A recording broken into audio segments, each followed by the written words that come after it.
Hallo und herzlich willkommen zu einem spannenden Vortrag im Gira-Forum. Es ist Tag 3 und wir haben ein spannendes Thema mitgebracht, der erste am heutigen Tag. Handwerk 2.0, vernetztes Handwerk und wo die Fachkräfte dafür herkommen. Und ich freue mich ganz besonders, dass ich diese hochkarätige Besetzung hier bei mir haben kann. Einmal zu meiner Linken die Nicole Dunker, Co-Founder und CEO bei Handwerk Connected, und zu meiner Rechten den Robert Groth, Geschäftsführer von 80 Sekunden Neues bauen. Vielen Dank, dass ich dabei sein darf, dass wir dabei sein dürfen. Sehr, sehr gerne. Ja, wir sind auch mittlerweile Partner bei 80 Sekunden. Das freut mich auch ganz besonders sehr, weil das hat sich ja zum Ziel gerade gesetzt, dass wir das Handwerk unterstützen, noch digitaler werden und auch Lösungen finden, die dem Wohnungsmangel begegnen. Von daher finde ich es auch besonders spannend, dass wir uns jetzt nochmal um das Thema Handwerk 2.0 beschäftigen. Ich wünsche uns viel Spaß und die Bühne gehört euch. Ja, wunderbar, meine Damen und Herren. Freue mich, dass Sie alle hier dabei sind und natürlich vor Ort und auf Ihren Screens das verfolgen. 80 Sekunden, was heißt das? Das bedeutet nicht, dass dieser Talk nur 80 Sekunden dauert. Nein, das kommt von was anderem. Die Bundesregierung hat gesagt, wir brauchen 400.000 neue Wohneinheiten im Jahr. Das klingt erstmal easy. Aber das heißt, dass alle 80 Sekunden eine fertig werden müsste. Und das klingt nicht mehr so easy, vor allen Dingen, wenn man es nur auf dem Papier schreibt. Am Ende muss es jemanden geben, der das baut.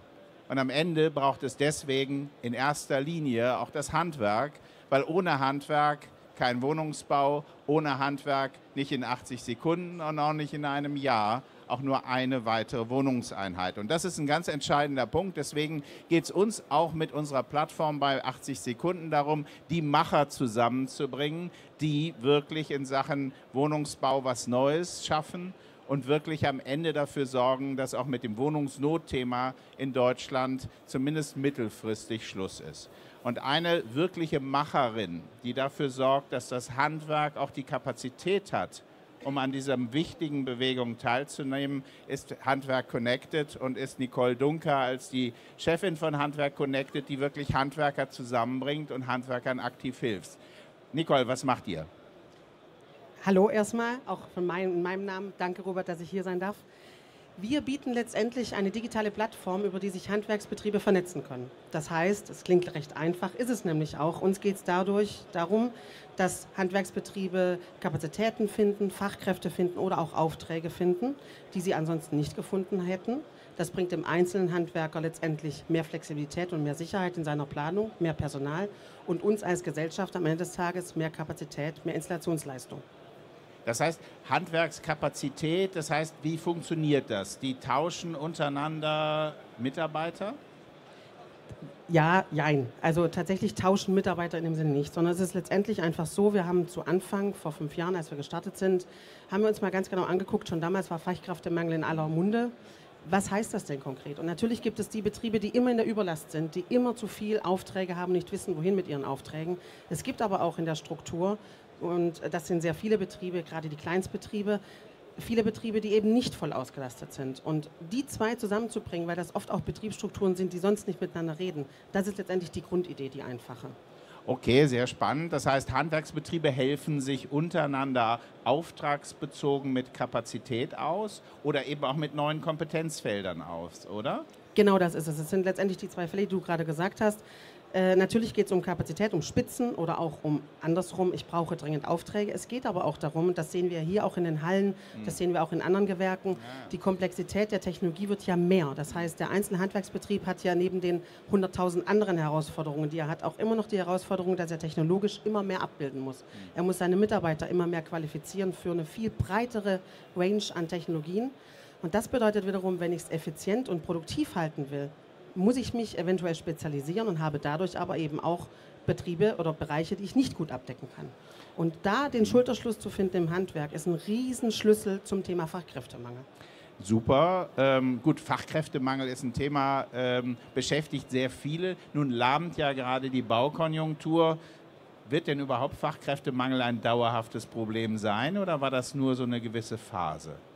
Also es wäre schön, wenn das nur eine Phase gewesen wäre, aber es ist ganz klar, dass es nicht so ist. Allein im letzten Jahr, es fehlen 20.000 Azubis. Das heißt, der Rattenschwanz ist ja noch gar nicht absehbar, was da passiert. Und das, was du gerade sagst, die Konjunktur lahmt auf der einen Seite im Thema Neubau, okay.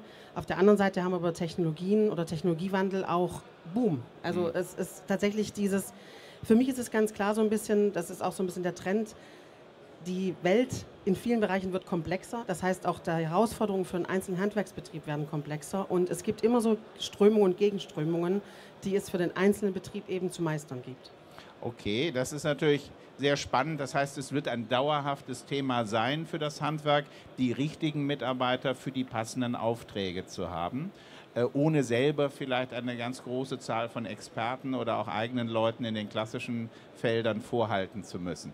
Wie läuft das jetzt? Das sind ja nicht die eigenen Mitarbeiter, die ich dann quasi in meinen Betrieb hole oder die mir von einem anderen Betrieb zur Verfügung gestellt werden. Wie funktioniert das? Ich habe ja nicht so den direkten Zugriff auf die wie bei eigenen Leuten eigentlich. Letztendlich läuft das ist eine interessante Frage, die auch immer am Anfang gerade kam. Es läuft nicht anders als vorher. Das heißt, letztendlich ist die Anbahnung, woher kommt der Auftrag und woher kommt ich nenne es jetzt mal die Baustelle, die nächste, die ist anders. Die managen wir in einen anderen Weg. Aber das Abarbeiten, das heißt, dass der Handwerker, sei das in einem kleineren Betrieb, morgens gesagt bekommt, du fährst bitte dahin, dass es da eine Dispo oder in einem größeren Betrieb über eine zentrale Dispo koordiniert wird, die ist genau gleich.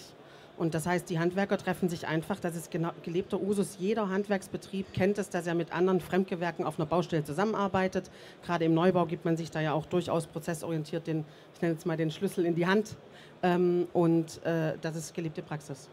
Okay, spannend. Und ihr habt 3.000 Handwerker unmittelbar schon vermittelt? Tatsächlich 3.500 aktuell, also wir wachsen gerade. Wächst unaufhörlich, das ist natürlich wunderbar zu sehen. Tatsächlich, wir wachsen tatsächlich sehr stark und ich denke, das ist ein Thema, was ich gerade gesagt habe, dass dieses Spannungsfeld, diese unterschiedlichen Herausforderungen, die der einzelne Handwerksbetrieb hat, die sind größer geworden in den letzten 2-3 Jahren und das merken wir einfach mittelbar auf der Plattform. Und das heißt, ihr bildet im Grunde genommen auch verschiedene Gewerke ab. 15 Gewerke, glaube ich. Oder sind es jetzt auch schon 17? Es sind 16. 16, ich kriege heute den kleinen Korinthen. Nein, es sind 16 Gewerke. Nein, ich meine, solange das Wachstum ist, ist doch alles wunderbar. Es freut uns einfach, weil letztendlich geht es ja darum, was ich gerade gesagt habe, führende Gewerke bei uns auf der Plattform sind Sanitär, Heizung, Klima und Elektro. Das sind oft die führenden Handwerksbetriebe, die eben auch dann die Fremdgewerke, nenne ich es mal, mitkoordinieren. Ich mache ein Beispiel, sei das rund um Photovoltaik, Batteriespeicher etc. Es ist oft so, dass ich entweder noch mal mit einem Dachdecker vielleicht zusammenarbeiten muss, um was aufs Dach zu bringen oder mit einem Gärtner, um eine Leitung irgendwie verlegen zu lassen vom Haus. Also wir sind viel im Privatsektor unterwegs, muss ich auch dazu sagen. Gleichwohl es auch andere Beispiele gibt, komme ich auch gleich nochmal zu. Aber genau, das sind so das zeigt einfach, dass die Entwicklung da ist, dass sich die Gewerke rund um diese 2 Gewerke weiterentwickeln. Und wenn es jetzt 3.500 schon sind, machen die das häufiger? Probieren die das einmal aus und das war's? Oder ist es so wirklich, dass da viele jetzt schon fest mit euch rechnen und dadurch vielleicht auch ganz andere Aufträge annehmen können?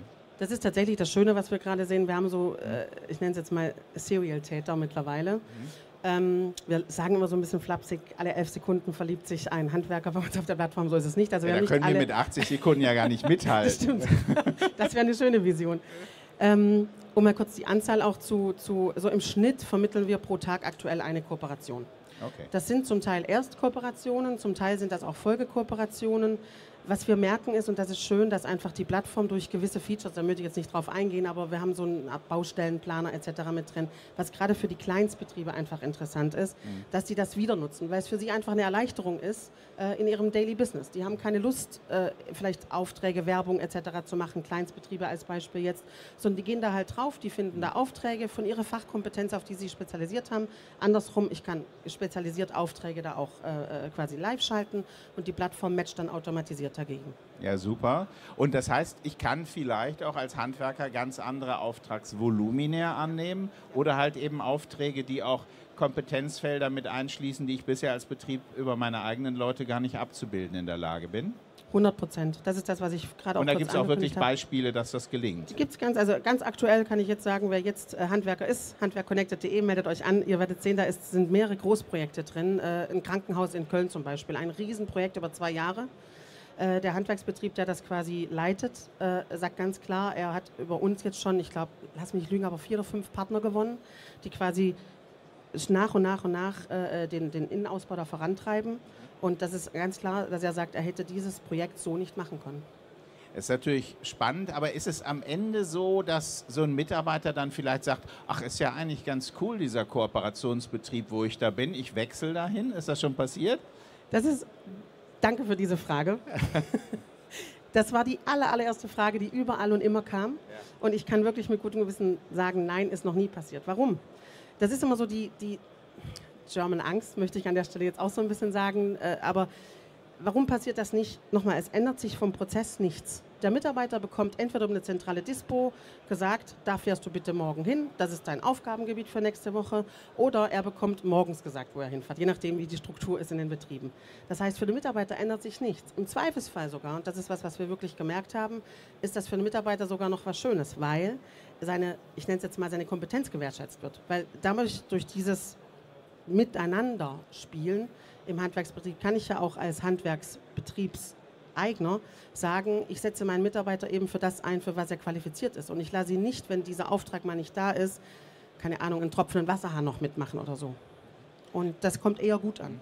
Das heißt, die Mitarbeiter geben auch ein positives Feedback, weil sie sagen, Mensch, ich kann eigentlich mein Kompetenzfeld auf diese Weise komplett auch ausleben. Das ist cool. Ja. Oder auch das Thema Kurzarbeit. Ne? Ja, also wenn es halt wirklich mal jetzt gerade konjunkturbedingt nicht so gut aussieht, dann ist das einfach ein Mittel, um zu sagen, ich muss dich nicht in Kurzarbeit schicken. Und das ist gut. Nun, sich einfach darauf zu verlassen, dass es immer von Handwerk Connected kommt, der Kollege, den ich brauche, ist vielleicht dauerhaft jetzt alleine das Konzept auch nicht. Unterstützt ihr auch Betriebe dabei oder gibt Hilfestellung, wenn es darum geht, die eigenen Kapazitäten auszubauen, die richtigen Leute zu finden?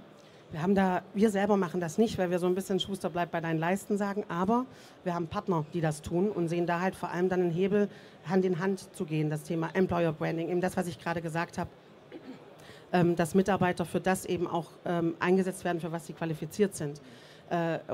Dass Mitarbeiter, also ich nenne jetzt mal kurz, das, was wir heute tun, ist ja auch, was die junge Generation möchte, anders adressiert werden, anders angesprochen werden, dass man wir haben Partner an der Hand, die helfen, das Insta-Profil, die Website besser zu machen, TikTok-Videos drehen etc., weil aus unserer Sicht besteht da schon ein großer Schlüssel, gerade auch um das Thema Fachkräftemangel der Jugend. Also wie kriegen wir junge Leute dazu, diesen Beruf auch in die Hand zu nehmen? Weil das ist ja ein unglaublich spannender und toller Beruf, gerade wenn es auch möglich ist, auf diese Weise immer mein Kompetenzfeld auch zu erweitern und nicht an einer Stelle im Grunde genommen am Ende stehen zu bleiben. Spannend.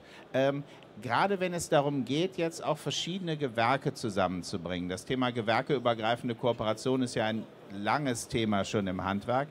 Ist das vielleicht die Methode, das jetzt mal über die Mitarbeiter zu versuchen, weil es vielleicht über die Betriebe manchmal etwas zu sperrig ist? Sicherlich ist das auch ein Schlüssel. Ja. Letztendlich geht es uns einfach darum zu sagen, wenn wir diese über 5 Millionen Beschäftigte im Handwerk, das ist ja, ich spreche schon als Handwerker, sind so eine Macht im Handwerk. Identifikation, das ist sehr gut. Und es geht letztendlich darum zu sagen, wenn wir einfach Probleme haben in der Struktur, dann müssen wir diese Fachkräfte einfach bestmöglichst nutzen. Und da ist jeder Mitarbeiter einfach Gold wert. Und über solche Tools, wie wir es sind, über solche Plattformen, kann ich das einfach tun. Und diese gewerkeübergreifende Kooperation, dass dann ein Elektrofachbetrieb sagt, okay, ich arbeite jetzt über diesen Mitarbeitertausch, zweitens aber eben auch generell vielleicht mit einem Malerbetrieb oder mit einem Trockenbauerbetrieb oder mit einem SHK-Betrieb zusammen. Gibt es sowas auch? Ist sowas zustande gekommen bei euch? Ja, genau. Also wir haben da tatsächlich, das meinte ich vorhin mit so Serialtäter, die bauen sich dann quasi ihr eigenes Netzwerk auf. Das kann man auch bei uns gut machen. Man kann so eine Art Merkliste, dass man sagt, mit denen habe ich schon zusammengearbeitet, da kann ich mir Notizen reinschreiben, die möchte ich beim nächsten Mal wieder direkt anfragen. Also dass da so, wir nennen es so kleine Hubs sich auch bilden, regionale. Das ist schon auch was wir sehen und was wir aber forcieren. Spannend, weil natürlich halt, wenn man den Betrieb kennt, wenn man vielleicht auch den Mitarbeiter kennt, die Prozesse einfach auch nochmal einfacher funktionieren dann im Zusammenspiel. Sehr cool. Ich glaube, es ist ja heute so, dass viel Technik auch zusammenwächst. Wir sehen das hier bei Gira hier auf der Messe wieder, wie halt auch zum Beispiel das Thema Energiemanagement aus dem Elektrogewerk heraus jetzt eben gesteuert wird. Dazu brauche ich ja die Kooperation zum Beispiel mit den Heizungskollegen. Das ist also ein Punkt, von dem du auch sagen würdest, das ist die Zukunft, dass die Gewerke nicht nur in ihrem jeweiligen Feld stehen bleiben, sondern gezielt auch die Schnittstellen zu den anderen bedienen. Ich glaube das absolut. Ich sehe, das ist hier ein Trend, wenn man hier durch die Messe geht, sieht man es aus meiner Sicht. Man merkt, dass die Grenzen so ein bisschen fließend sind, Gebäude, Automatisierung, Technologien, Wärmepumpe etc. Das spielt hier alles so ein bisschen rein, dass die Gewerke auch sich ja ein bisschen fließender miteinander bewegen. Und ich glaube, das ist ein Trend und eine Riesenchance eben für das Handwerk insgesamt. Und auch nochmal, vielleicht nochmal einen Satz zu sagen, ich glaube auch eine Riesenchance, um diesen Beruf attraktiver zu machen. Weil wenn ich mich hier umgucke auf dem Stand und auch generell auf der Messe, da ist so viel Innovation, so viel Technologie, so viel, ja, jetzt mal nicht, was man im ersten Sinne mit Handwerk klassisch verbindet. Und das ist eine Riesenchance, eben hier auch junge Leute davon zu begeistern, eure Vision mit 80 Sekunden zum Thema Nachhaltigkeit etc.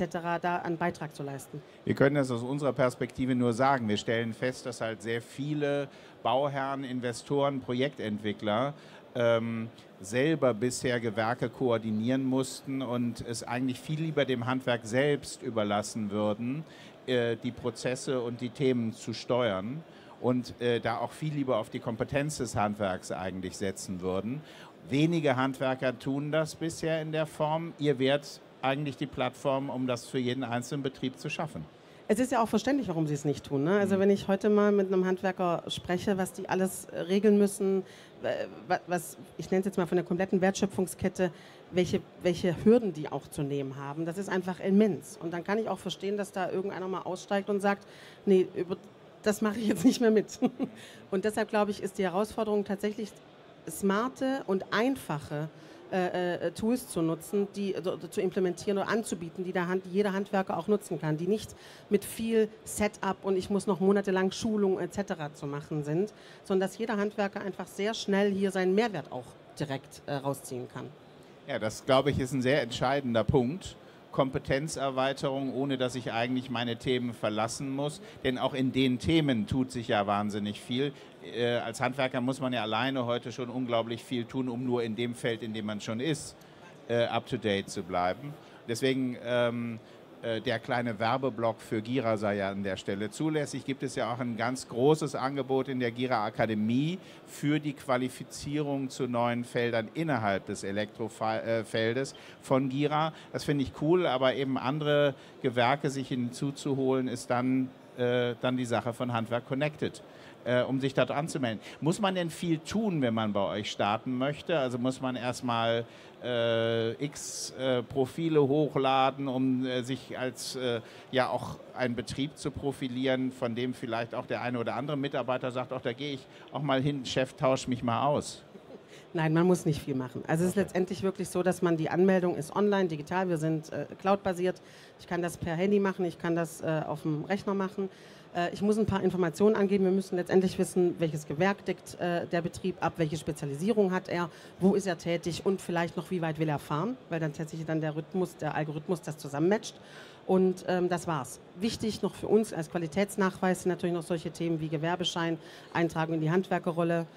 Das ist aber einfach, ich nenne es jetzt mal Hygiene, weil das gehört einfach auch dazu, dass wir einfach sicherstellen wollen als Plattformbetreiber, dass eben Handwerker da sind und nicht die talentierte Nicole, die einfach gern mal was machen möchte.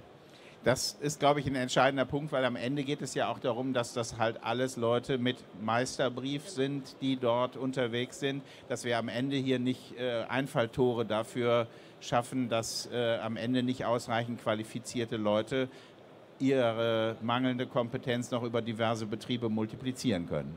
Also das kontrolliert ihr, dass die auch lizenzierte Leute sind? Genau, das kontrollieren wir und ich kann auch in einem Auswahlprozess bis hin zu, ich möchte nur mit Innungsbetrieben, bis Sprachkenntnisse, welche Sprachkenntnisse müssen vorhanden sein, das kann ich alles auswählen.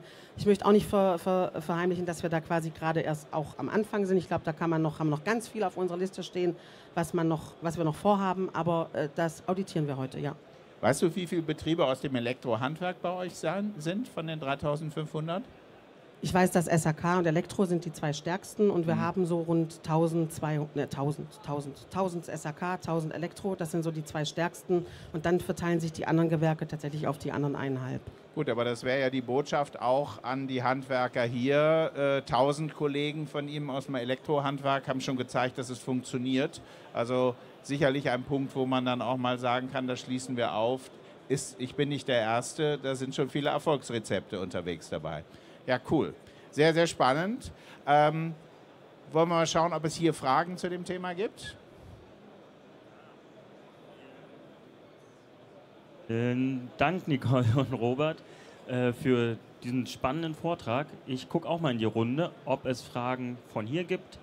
Ansonsten kamen tatsächlich, warten wir noch einen Moment, von daheim ein paar Fragen. Und zwar als erste, das ist so eine zweigeteilte Frage. Wo hat man die Möglichkeit, sich anzumelden? Vielleicht stellen wir das nachher auch noch kurz in YouTube, also in den Channel mit rein, Ja. einfach unter www.handwerkconnected.de und dann steht oben registrieren und dann einmal anmelden und den Rest machen wir dann werden Sie kontaktiert und alles weitere geht dann, wie ich gerade gesagt habe, sehr einfach. Sehr gut. Der Nutzer kommt anscheinend aus Köln. Wie sieht das im Raum Köln aus? Sehr gut. Kennst du alle 1000 Betriebe, die ihr in Köln so habt, ja? Alle 1000 per Du. Nein, aber tatsächlich ist Köln, NRW ist unser stärkster Bereich, in dem wir kommen aus Wermeskirchen, Weltstadt Wermeskirchen, wer kennt sie nicht? Deshalb sehr gut. Sehr gut. Und noch eine abschließende Frage. Sind das denn eigentlich in der Regel langfristige Kooperationen, die man dann eingeht? Beides. Man kann, also es ist immer so, ich fühle mich wie ein Anwalt, wenn ich sage, kommt drauf an, aber es ist tatsächlich so, wir haben quasi eher projektbezogene Kooperation, dass jemand sagt, ich brauche für einen, keine Ahnung, Anschluss von einer Wärmepumpe einen Elektriker, der die Inbetriebnahme macht, dann ist es ein Tag. Wir haben aber auch die Möglichkeit, über die Plattform dauerhaft Aufträge oder dauerhaft Kooperationen auszuschreiben. Wunderbar. Vielen Dank. Das sind die Fragen, die von daheim kamen. Ich gucke noch mal in die Runde, aber in diesem Sinne.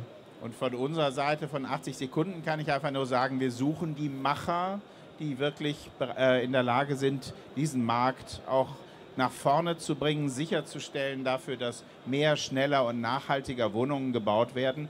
Da sind sicherlich die Handwerker, die ihr vermittelt, gute und kompetente, weil auch moderne Betriebe und Handwerk Connected herzlich eingeladen, am 15. und 16. Mai in Berlin auch nochmal zu zeigen, was ihr ausrichten könnt, um diese ganze Branche nach vorne zu bringen. Wenn mehr, schneller und nachhaltiger gebaut wird, dann nur mit den kompetenten Handwerksbetrieben. Dafür stehen wir als 80 Sekunden, dafür steht Gira als unser Partner und aus unserer Sicht ist es eben sehr wichtig, mit den richtigen Tools die Handwerker dafür auch zu unterstützen.